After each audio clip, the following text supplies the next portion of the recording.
to kata wang'e ineno ka chambe kata kodhi iye tineno ka chambe. Aneno ka jomoko wacho ni nitiere ni ka cha ojuo kodonje wang'i ti iolo ni e chak. And very poisonous. Yeah. Anything mineno ka golo chak. Yes. Mano is a poisonous tree.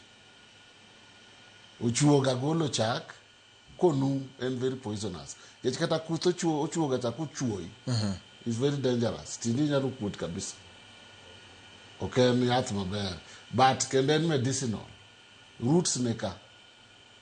Chon neka tuoche maricho go magi nyach ang'o chuoga no ema chiedho nyach.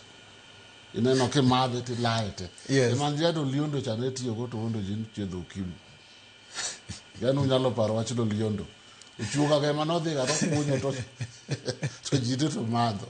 Koro no fwenyo ni ji koro no ang'ma no timore. Ndi nyalo madhe tineno ko chiedho venereal diseases.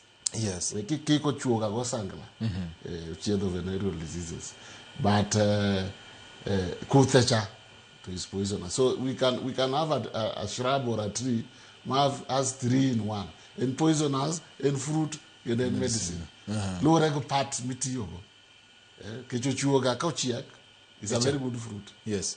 But kapoko chiak ogolo chagecha and very dangerous. Ama okunjo be ninga to chamo chuoga manu. Chuoga manu hapana. Obro kelo ni blotting. And go chiak to bear. Okay. It was musinacha.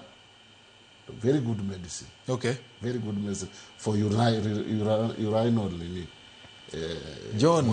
John ma wach mok nyal rumo. Ang'iyo gini chuno ni nyaka wachak kwa waluongi mondo wang'i kitien gi ka wadhi mbele. Dwaro time yes. Yath mama kama yath. Exactly. Nikech koro wase introduce topic ni. Nikech koro wase introduce nyaka koro jopiny obed gi ng'eyo kik wawegi ka gihang mondo wabed gi generation kata oganda